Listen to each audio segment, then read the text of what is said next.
Bienvenue pour cette deuxième vidéo pour la création d'une image via Docker.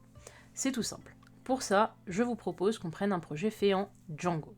À partir de là, il y a un projet déjà de disponible. Vous pouvez le retrouver en commentaire dans un lien GitHub et le récupérer afin de suivre avec moi ce tutoriel sur la création d'une image Docker via un Dockerfile. Nous allons procéder étape par étape en voyant chaque ligne de code qui permet d'écrire un Dockerfile qui va créer une image de notre projet Django, et à partir de cette image donc, qui a été créée par Docker, nous allons voir comment la faire tourner sur un conteneur. Alors, première étape, récupérons notre projet sur GitHub. Une fois sur GitHub, vous avez deux solutions. Soit vous pouvez récupérer le projet par la version zip, soit vous pouvez récupérer juste le lien du projet, ce qui va nous permettre de faire un git clone du projet.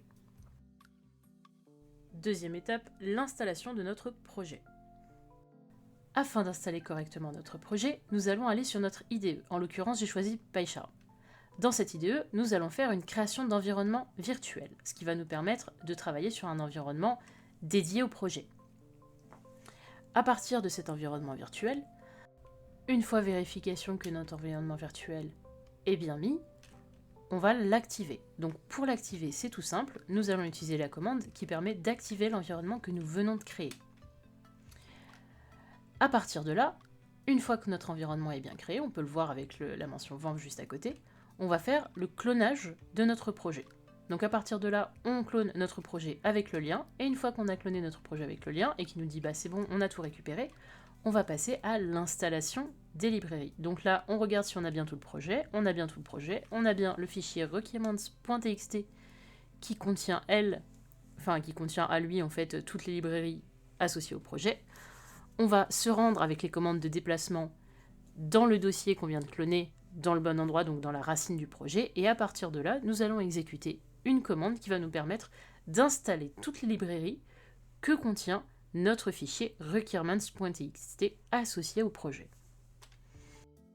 À partir de là, nous allons voir toutes les librairies s'installer les unes après les autres. Une fois toutes les librairies installées, nous allons tester le projet qu'on vient de cloner. Donc pour le tester en Django, c'est tout simple, nous allons exécuter la commande qui permet de lancer le serveur, donc python manage.py run server, pour lancer le serveur du projet et voir si l'on a bien accès au site et si tout fonctionne correctement. On peut donc voir le site de citation avec le bouton qui change les citations bien s'exécuter. Vérification faite, nous allons arrêter notre serveur. Nous voici donc à l'étape numéro 3, la création du Dockerfile. Pour créer notre Dockerfile, nous allons commencer par aller dans la racine de notre projet. Une fois dans la racine, nous allons créer un fichier qu'on va nommer Dockerfile avec un D majuscule. Une fois le Dockerfile créé, donc vous avez vu, il y a même le petit logo de la baleine déjà juste à côté, nous allons le remplir avec les différentes étapes nécessaires. Dans notre cas, pour un projet Django comme celui-ci, nous allons commencer par utiliser une image de base de Python. Donc pour cette image de base de Python, j'ai choisi la 3.9. Il vous suffit de choisir celle qui correspond à votre projet. Si vous suivez ce tutoriel en même temps que moi et que vous le faites en même temps de votre côté, nous allons définir un répertoire de travail.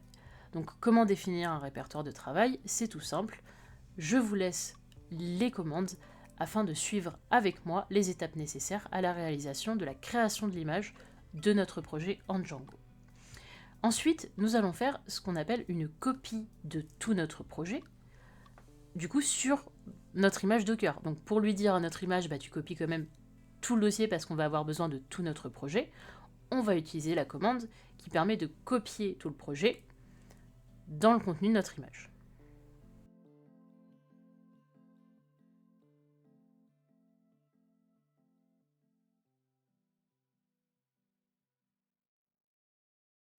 Une fois cela fait, nous allons ajouter une autre commande qui va nous permettre de copier les dossiers statiques, donc ce qui contient la mise en page de tout notre projet, que ce soit du côté mise en page qu'on a fait nous-mêmes ou la mise en page automatique de la page admin par exemple de Django. On va lui dire bah tu copies tout notre dossier statique également sur cette image pour ne pas avoir juste l'architecture de notre projet, et pas la mise en page, pour que à la fin, notre image ait bien et l'architecture de notre projet, mais également la mise en page qui est associée à notre projet.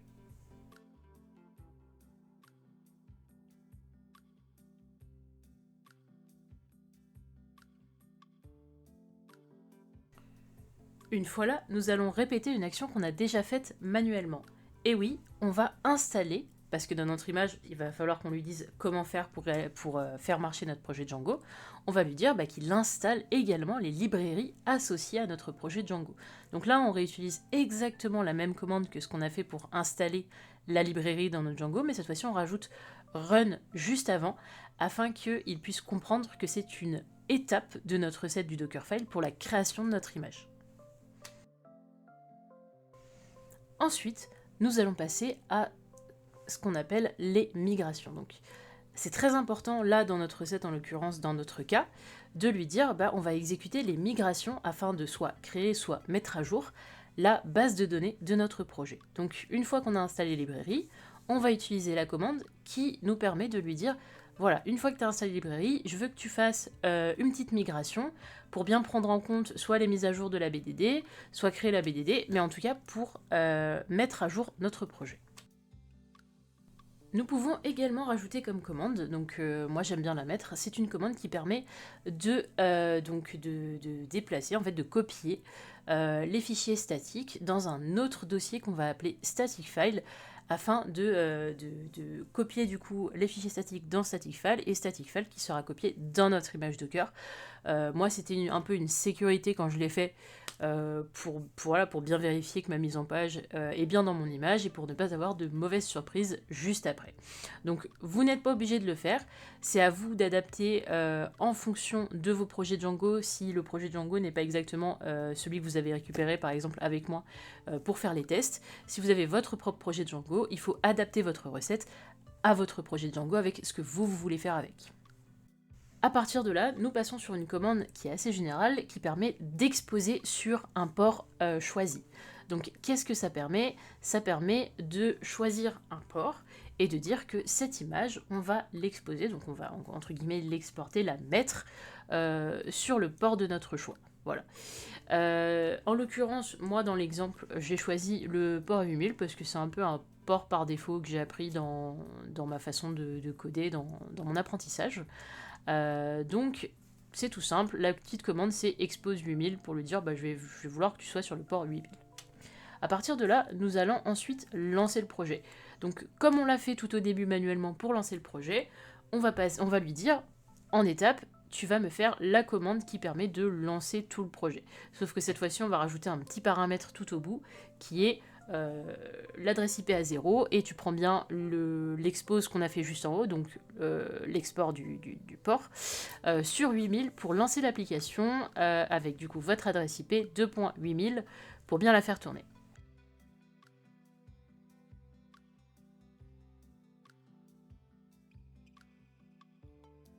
Après cette commande, nous arrivons au bout de notre Dockerfile, effectivement.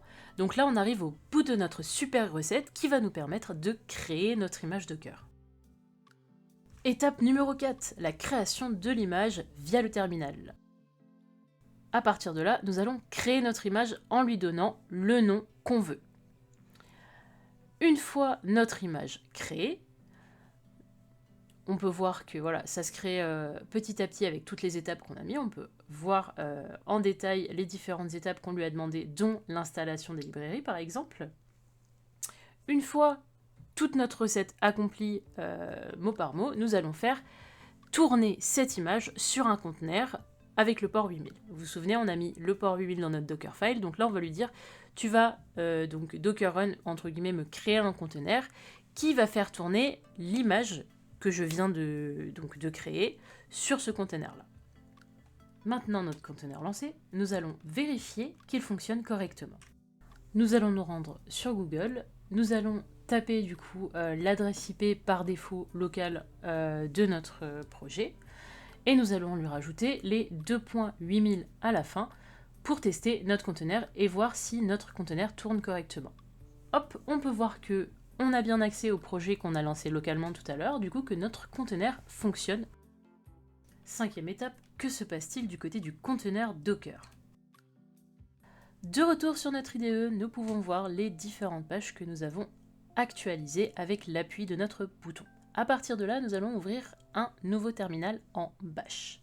Dans ce terminal, nous allons exécuter la commande docker ps qui nous permet de voir les conteneurs actuellement actifs, dont l'ID du conteneur, l'image que fait tourner le conteneur, la commande qui a permis de lancer du coup dans notre projet lancer le projet, donc python-manage.py run server, depuis combien de temps le conteneur a été créé, le statut du conteneur, ainsi que le port du conteneur, et pour finir, nous avons le nom de notre conteneur. Ok, mais du côté du desktop Docker, ça donne quoi? Et ben voilà, on peut voir que on retrouve le nom de notre conteneur étant actif, bien sûr le Docker Desktop qui nous dit il est en train de tourner depuis 6 minutes sur le port 8000. Donc là, de ce côté, tout se passe bien. De retour sur notre IDE, nous allons pouvoir stopper notre conteneur. Pour ça, rien de plus simple, nous allons prendre la commande docker stop, lui mettre l'ID de notre conteneur, il va nous renvoyer l'ID de notre conteneur, et à partir de là, on va pouvoir faire notre docker ps pour vérifier qu'on n'a plus aucun conteneur qui est en train de tourner. Étape numéro 6, pusher notre image sur le Docker Hub. On va tout d'abord se connecter à Docker, tout simple avec la commande docker login. Une fois ça fait et qu'on a bien le résultat avec login successed, on est bien connecté, on va passer à la deuxième étape qui est créer un tag de notre image. Qu'est-ce que veut dire un tag? On va lui donner en gros une étiquette pour lui dire bah voilà, mon image Docker, je lui donne cette étiquette-là, et cette étiquette-là, ça va être son nom sur le Docker Hub, donc le cloud de Docker en ligne. Une fois l'étiquette créée, on arrive à notre meilleur moment, le moment où on lui dit on va pousser ça en ligne, donc pusher ça en ligne. Pour pousser une image Docker, c'est tout simple, on fait un Docker push, on met son user, donc son user Docker, le nom de notre image, et on l'envoie. Donc là, qu'est-ce qu'on voit? On voit que tout est en train de se pusher petit à petit, voilà. Il va, entre guillemets, créer ça, monter ça, et le pusher. Donc là, qu'est-ce qu'on peut voir? On va sur notre Docker Hub, et on peut voir que mon image est juste ici. Effectivement, elle date d'il y a 1 minute, donc elle a bien été pushée en ligne sur le Docker Hub. Donc de ce côté-là, tout fonctionne. À partir de là, petit bonus. Allez dans Public View, récupérer la commande de Docker Pull, et on va voir tout de suite à quoi ça sert. Septième et dernière étape, récupérer notre image en ligne et la lancer. On retourne sur notre IDE, on ouvre le guide bash, et à partir de là, on va coller la commande qu'on a copiée. Donc qu'est-ce qu'elle fait cette commande? Elle va récupérer notre image en ligne. Une fois qu'elle est récupérée en ligne, notre image, on va passer à la deuxième étape qui consiste à faire tourner cette image sur un conteneur. Donc là, on réitère la commande qu'on a vue juste précédemment, qui va être lancer notre conteneur avec l'image qu'on vient de télécharger, entre guillemets, donc de récupérer via notre Docker Hub en ligne.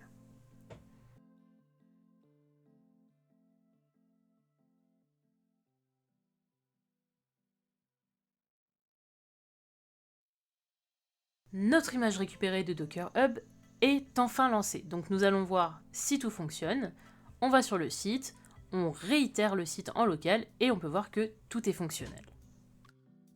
Sur ce, si cette vidéo vous a plu, je vous invite à vous abonner et à me suivre pour de futures vidéos dans le même thème.